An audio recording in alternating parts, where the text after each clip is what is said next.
வேளமுகத்து விநாயகனையும் எம்பெருமாட்டி அம்பிகையினுடைய பாதக்கமலங்களை மனக்கண்களினாலே தொழுது கொண்டு இவ்வாலயத்தை நெறிப்படுத்தி வழிப்படுத்தி திருமேனி தீண்டி பூஜித்து வழிபாடாற்றுள்ள தவப்பேற்றினை பெற்ற பிரதம சிவாச்சாரியார் அவர்தாம் ஏனிய சிவாச்சாரியார்களே, இவ்வாலயத்தை நெறிப்படுத்துகின்ற பரிபாலகர்களே, எம்பெருமாட்டியினுடைய மீள மெய்யர்களே, பெரியோர்களே, குழந்தைகளே, கலைஞர்களே, என்னை இந்த இடத்திலே ஆட்படுத்திய மாதா பிதா குரு அத்தனை தெய்வங்களையும் மனதார வழிபாடு செய்து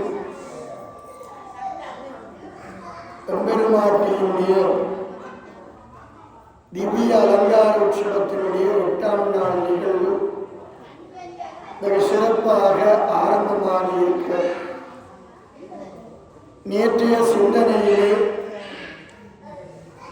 சமய வாழ்வியல்களிலே நாங்கள் ஆன்ம விடுதலைக்குரிய வழிமுறைகளிலே சிவசின்னங்களாக இருக்கின்ற விபூதி, உருத்திராக்கம், திருவைந்தெழுத்து என்று சொல்லுகின்ற அடிப்படையாக நாங்கள் எல்லாரும் மனம் வந்து பின்பற்றக்கூடிய அகத்தையும் புறத்தையும் நல்ல எண்ணங்களையும் சிந்தனைகளையும் தரக்கூடிய எளிமையான ஆவணமாக இருக்கிற சிவசின்னங்களை கடைபிடிக்க வேண்டும் என்று சொல்லி அந்த சிவசின்னத்திலே விபூதியினுடைய, உருத்திராக்கத்தினுடைய, திருவைந்தெழுத்தினுடைய சிறப்புகளை சொல்லி நேற்றைய சிந்தனையினை நிறைவுக்கு கொண்டு வந்தோம்.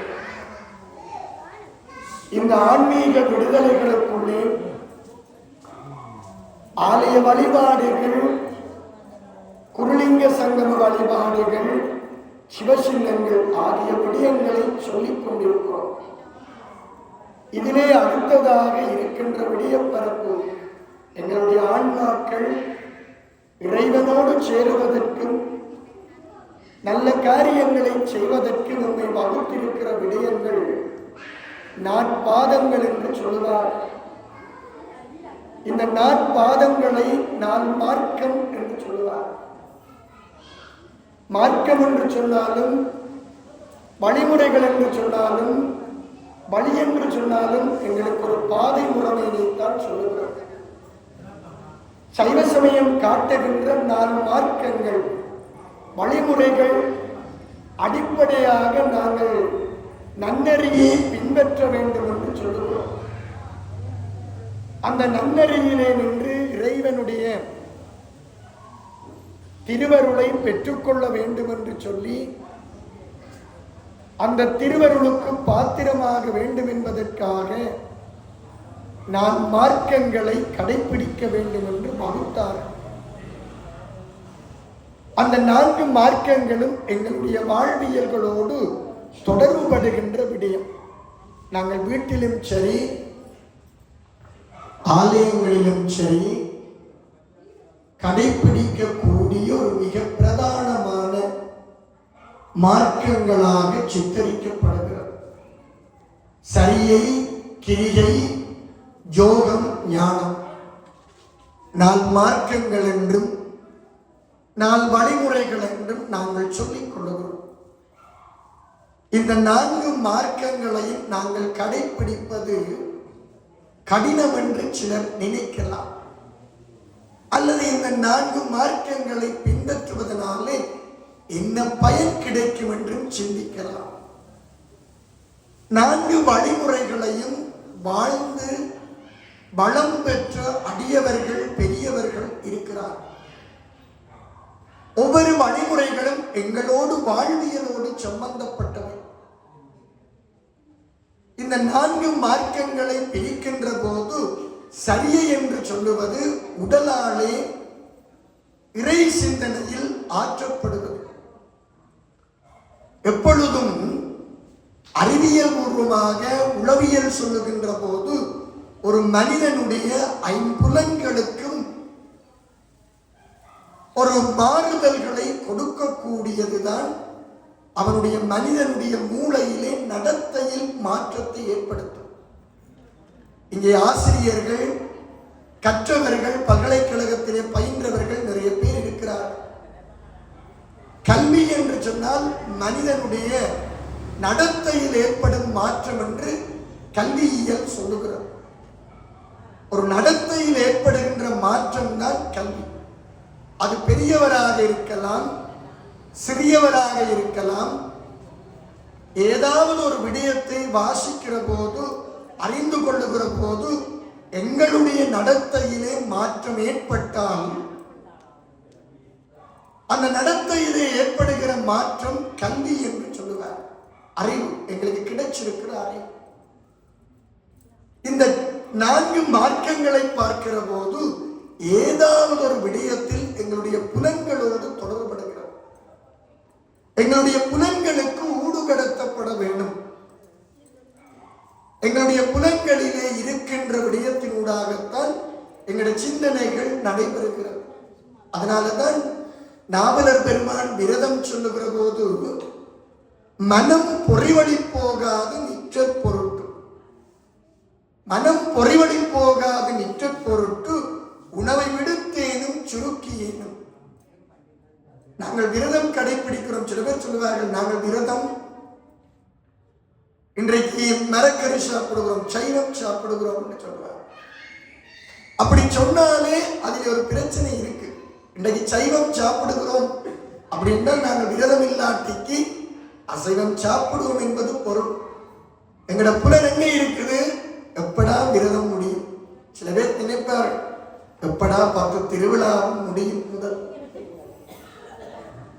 நெடுகளுமே இந்த பைத்தங்காய் பூசணிக்காய் சரி பார்ப்போம் இருப்பார். அது சரி, அதுதான் நாவலர் சொன்னார், மனம் ஒருநிலைப்பட வேண்டும். அந்த மனம் என்றது எங்களுடைய புலன்களை கட்டுப்பட விடா, பாய்ந்து கொண்டிருக்கும், அலை பாய்ந்து கொண்டிருக்கும். அப்ப அந்த அடிப்படையிலே பார்க்கிற போது மனத்தை, எங்களுடைய உடலை கட்டுப்படுத்துவதற்கு இந்த மார்க்கம் வழிகோருகிறது. அதில் எல்லாராலும், நாங்கள் எல்லாரும் இலகுவாக கடைபிடிக்கக்கூடிய வழிமுறை தான் சரியை தொண்டு. உடலால் இறை சிந்தனையினாலே ஆற்றுப்படுத்துவது. நான் இடைக்கிலே நான் சொல்லுகின்ற போது அதை பற்றியெல்லாம் சொல்லி இருக்கிறேன். சரியை தொண்டு, நாங்கள் ஆலயத்தை கூட்டுதல், கழுவுதல், மெழுகிடுதல், நந்தவனம் அமைத்தல், மாலை கொடுத்தல். இப்ப அநேகமாக இப்ப எல்லாம் மாலை கட்டுறது குறைஞ்சிருச்சு. பூ கொண்டு வந்து சில பேர் கொடுப்பார்கள், ஆனால் மாலை கட்டுகிறது மிக மிக குறை. இப்போ நாங்கள் உபயதாரர் கூட சொல்லுவார்கள், ஐயா ஒரு சோடி மாலை கொண்டு வாங்கும், அதுக்கு நாங்கள் குறும்பா பாருங்க. இதுல பிரச்சனை இல்லை. இது சோழர் காலத்துல பாக்க ஒரு பொருளாதாரம். ஐயா மாலை கொண்டு வந்தா ஐயாக்கு ஒரு பொருளாதாரத்துல நீங்கள் பலன் கொடுக்குறீங்க, இல்லைன்னு இல்லை, அது நல்லம். ஆனால் முந்தி மாலை கட்டுகிறது ஒரு பக்தி. சில பேர் மாலை கொண்டு வந்து கொடுத்துட்டு என்ற மாலை கருவறையில இருக்கிற சுவாமிக்கு போடப்பட்டிருக்கா பார்க்கிறவன், நான் கட்டின மாலை எந்த சுவாமிக்கு போடினம், நான் கட்டின மாலை சுவாமிக்கு சாத்தம் பெற்றிருக்கின்ற மனநிறைவு. எங்களுக்கு ஆழ்வார் பாசுரங்களிலே ஆண்டாள் விஷ்ணு பகவான் மீது அதீத காதல் கொண்டவர், பக்தி கொண்டவர். எந்த நேரமும் விஷ்ணு பகவானை நினைந்து கொண்டிருப்பார். பெரியாழ்வாருடைய வளர்ப்பு மகள். பெரியாழ்வார் ஒவ்வொரு நாளும் துளசி மாலை கட்டி பெருமாளுக்கு கொண்டு போய் சாப்பிடுவார். இந்த ஆண்டாளுக்கு விஷ்ணு பகவான் மீது இருக்கிற அன்பின் தன்மை. ஒவ்வொரு நாளும் பெரியாழ்வார் அந்த துளசி மாலை கட்டி வைத்துவிட்டு அவர் ஸ்நானங்கள் பண்ணி தன்னுடைய கைங்கரியங்களை ஆற்றி வருவதற்கிடையில இந்த ஆண்டாள் என்ன செய்வார் என்று சொன்னால், அந்த மாலையை போட்டு தான் அழகு பார்ப்பார். அப்படி தான் அழகு பார்த்த பிற்பாடு அந்த மாலையை கொண்டு போய் பெருமாளுக்கு சாத்துறார். இது பெரியாழ்வாருக்கு தெரியாது. ஒரு நாள் இந்த கோதையாண்டால் அந்த மாலையை சார்த்தி போட்டு தன் மீது போட்டு அழகு பார்த்து விட்டு அந்த திருப்பி அந்த மாலையை கழட்டி பத்திரமாக வச்சார். அப்படி வைக்கின்ற போது அந்த துளசி மாலையிலே முடி சிக்கி கொண்டார். அவருடைய கூந்தல் அதிலே இருந்தது. பெரியாழ்வார் வந்து பூசைக்கு ஆயத்தமாகி அந்த மாலையை தூக்கிய போது அதிலே முடி இருந்தது. அப்போது பெரியாழ்வார் வஞ்சித்து விட்டு அந்த மாலையை தூக்கி எரிச்சு போட்டு திருப்பி துளசி கொய்து மாலை கட்டி கொண்டு போனார். பெருமாள் கனவில சொன்னாரா, தனக்கு ஆண்டாள் போட்டு அழகு பார்த்த மாலை வேணும். பாருங்கள், இது ஒரு பக்தியினுடைய தன்மை. நாங்கள் மாலை கட்டி கொடுத்து பூஷணியாற்றுகிறோம். அது ஒரு சரியை தொண்டு. நாவுக்கரச சுவாமிகள் இந்த சரியை தொண்டினுடைய உச்சத்திலே இருந்தவர்.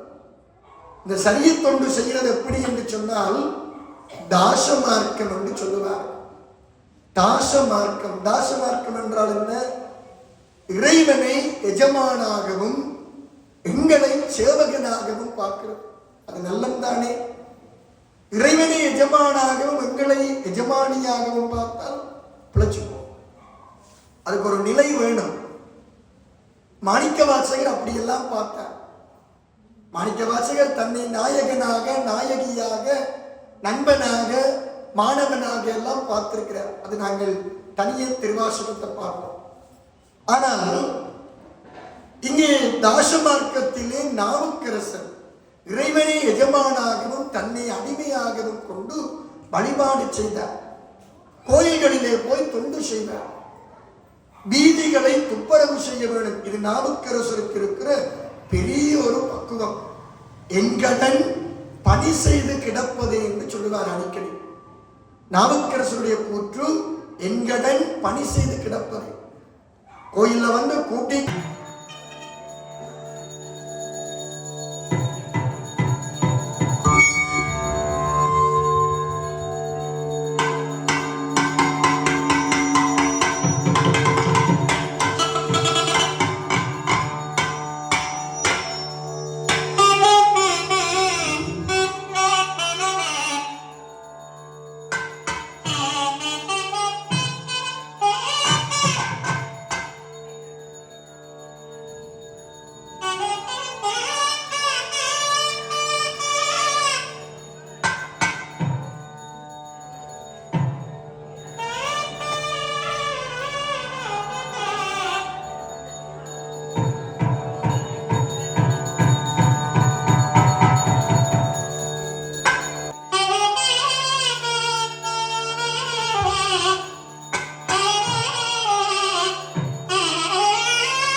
உலகலாம் உணர்ந்து ஓடுவக்கரியவன் நிலவுலாவியன் நீமலிவேயன் ஓடியன் அம்பலத்தாடுவான் நல்ல சிலம்படி பாடி வணங்குவான்.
धनं धान्यं वशं बहुपुत्रलाभं षडसंवत्सरं यन्द्वारां दुरादर्शां पुष्टां गणेशने विसरें सर्वबोधानां त्वामिगोपं प्रयन्ते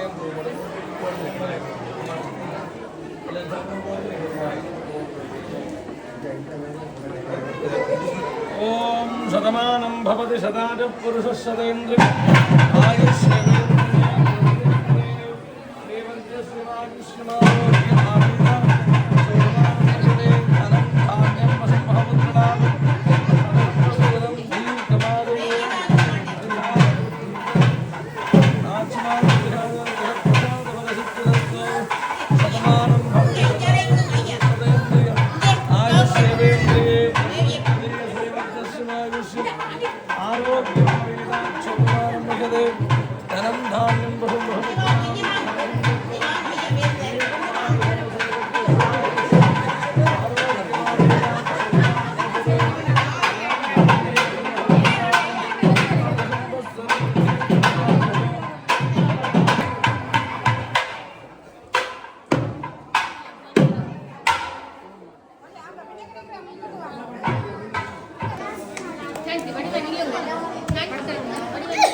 அரசு குடும்பத்தினர் குருவாசனம் நிறைந்த இந்த வியாழக்கிழமை நன்னாளிகளுடைய உபயோகி செய்திருக்கின்றார்கள். அவர்களுக்கும் அவர்களது குடும்பத்தாருக்கும் இல்லாமல் நாச்சிமாதி நம்பிகளுடைய திருவருட் பெருங்கருணை பரிபூர்ணமாக கிடைக்க பிரார்த்தித்து இன்றைய 8ஆம் நாள் வழிபாட்டிலே கலந்து கொண்ட குருமார்கள், மங்களவார்த்தை கலைஞர்கள், ஆலய அலங்காவலர்கள், அம்பிகளுடைய மகிழா அடியவர்கள் அனைவருக்கும் இன்றைய 8ஆம் நாள் வழிபாட்டுடைய திருவருள் பரிபூர்ணமாக கிடைக்க பிரார்த்தித்து நீங்கள் எல்லோரும் நோய் நொடி இல்லாமல் சகல வளங்களும் நலங்களும் பெற்று மண்ணில் இருந்த வண்ணம் வாழ ஆசை கூறி நாளைய தினம் 9ஆம் நாள் வழிபாடு வெள்ளிக்கிழமை நன்னாளில் புஷ்பா ரகுநாதன், கனகேஸ்வரன், புஷ்பராணி ஆகியோர் நாளை உபயோகித்து செய்ய இருக்கிறார்கள். நாளை திரும்பும் வழமை போன்று 5:30 மணிகளவிலே விநாயகர் வழிபாட்டோடு பெருமாட்டுடைய பூஜை இடம்பெற்று தொடர்ந்து கும்ப பூஜை, மூலாலயத்திலே வைத்திருக்கின்ற அபிஷேக ஆராதனை இடம்பெற்று விசேட ஹோம வழிபாடுகள் இடம்பெற்று கும்பநாயகியாக அம்பிகை கொள்வீதிகள் இருந்தவருடைய விநாயகர் பெருமானுக்கும் மூலாலயத்திலே வைத்திருக்கின்ற அம்பிகைக்கும் அபிஷேக ஆராதனைகள் இடம்பெற்று நித்திய பூஜை பஜனை வழிபாடுகள் இடம்பெற்று பிரசங்கம் 7:30 மணிகளவிலே வசந்த மண்டபத்திலே விழாநாயகியாக கொள்வீட்டிருக்கின்ற அம்பிகைக்கு ராஜோபஜார சோடசோபஜார பூஜைகள் இடம்பெற்று மங்கள வாத்தியங்கள் முழங்க உள்வீதி வெளிவீதிகள் தருவார். அத்தருடமும் தொடர்ந்து நாளை மறுதினம் அதற்கு அடுத்த நாள் ஞாயிற்றுக்கிழமை பெருமாட்டிக்கு சங்காபிஷேகம் காலை இடம்பெற இருக்கிறது. அதிலும் மாலை அம்பிகை வெளிவீதி கிராம தரிசனம் செய்ய இருக்கின்றார். அனைத்து அடியவர்களும் பூர்ண கும்பங்கள் வைத்து அம்பிகையை வரவேற்கும் ஒரு இல்லத்தின் தோறும் அம்பிகை எழுந்தருடைய இருக்கின்றார். எல்லோரும் சந்தோஷப்பட வேண்டிய விஷயம். அதே நேரம் எல்லோருக்கும் இதில் ஒரு நல்ல காலம் பிறக்குதான் அர்த்தம். அம்பிகை ஒவ்வொரு சூழலாக வர இருக்கின்றார். ராஜ மரியாதையோடு அம்பிகைக்கு பூர்ண கும்பங்கள் வைத்து அம்பிகையை வரவேற்று அம்பிகையுடைய திருவுருளை பெற்றுமாறு கேட்டுக்கொண்டோம். இன்றைய தினம் அந்த பிரசங்கத்திலே யோக சுவாமிகளுடைய மகிமைகளே அந்த ஐயா கூறியிருந்தார். எங்களுடைய மண்ணிலே நிகழ்நிலையிலே வாழ்ந்த மகாபுருஷர்கள் சின்னர்கள் இப்ப ஒரு கொஞ்ச காலத்துல வாழ்ந்தாங்க. இப்ப எங்களுடைய மண் சிவபூமி. ஜோகர் சுவாமி ஒரு அரச உத்தியோகத்தராக இருந்தாலும் அவர் நிறைய சீடர்களை உருவாக்கி இருக்கின்றார். ஜோகர் சுவாமியுடைய சீடர்களே மிக முக்கியமான சீடர் சிவாய் சுப்பிரமணிய வேலன் சுவாமிகள். அவர் சோல்பரியாப்பட்டு படிச்சிருப்பீங்கள். சோல்பரி பிரபுவனுடைய பேரர். அவர்தான் இன்றைக்கு அமெரிக்காவில் ஹவாய் ஆதீனத்தை நிறுவி ஏராளமான சமய சன்னியாசிகளை உருவாக்கி இருக்கிறார். எங்களுடைய மதம் அனாதை மதம் அதை விட எங்க மதத்தில் இல்லாத ஒரு விஷயமே இல்லை. வானியல், சோதனையியல், அறிவியல், தர்க்கவியல், எல்லா விதமான பாரம்பரியம், எல்லா விதமான புகழும் கொண்ட சமயம் எங்களுடைய சமயம். ஜோர் சுவாமி தான் சொல்லி இருக்கிறார், அணுந்தோறும் அணைக்கும் அன்னை, அறிவில்லாத ஆடியோடி விழுந்தோறும் எடுக்கும் அப்பன், விளையாடும் போது தோழன், தொழுந்தோறும் காக்கும் தெய்வம், சொந்தமாய் எடுப்போர்க்கெல்லாம் குழந்தை இப்படி உலாவுவன் குருநாதன் வாணிவானை, காயனை ஆகாயனாக்கி, கண்டனை அகண்டனாக்கி, பேயனை பிரம்மமாக்கி, பிறப்பு இறப்பில்லாமையாக்கி, தாயினும் இனியனாகி பகைத்தனை ஆட்கொண்ட தூய சத்குருவே, உனை தொழும் தொழும் கனி துவங்குவே. என்ன குரு? நல்ல குருநாதன் நம்மை வருத்துவது கொல்லவல்ல கொல்லவல்ல. குருமார்கள் என்ற யார்? குருமார்கள். குரு என்றார்கள். முதல் குரு யார்? யாருங்கிற முதல் குரு? அம்மா. அம்மா தான் முதல் குரு. அடுத்தது தந்தை சொல்மிக்க மந்திரவில்லை, அப்பா. அடுத்தது ஆசிரியர்கள், மதகுரு.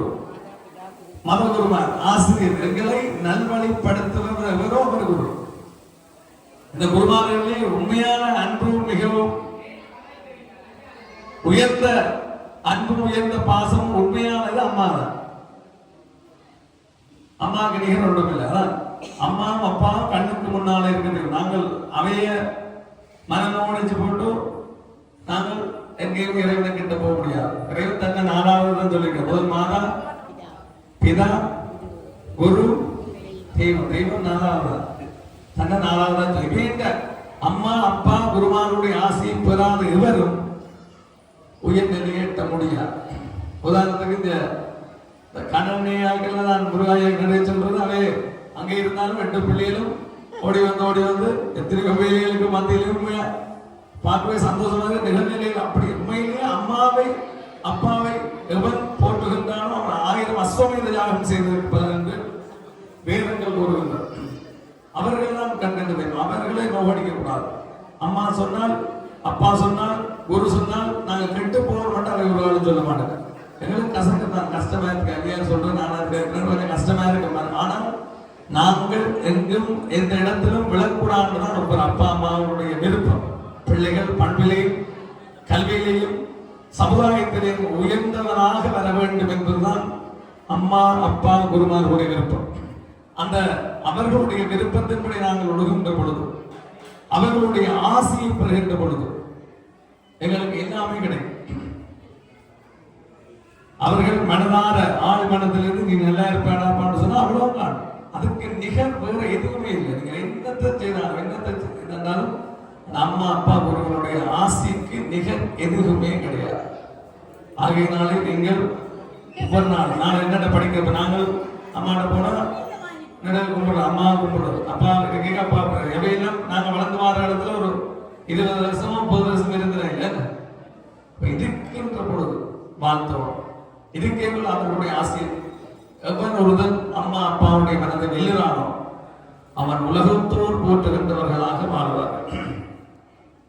எல்லா விதமான அறிவும், எல்லா விதமான செல்வம், எவ்வளவு துன்பம், எவ்வளவு கிரக பிரச்சனை என்ன இருந்தாலும் அது எல்லாத்தையும் தாண்டி இறைவன் கிட்ட வந்திருப்பான். அவர்களை பாதுகாத்தோம்னு சொன்னாங்க.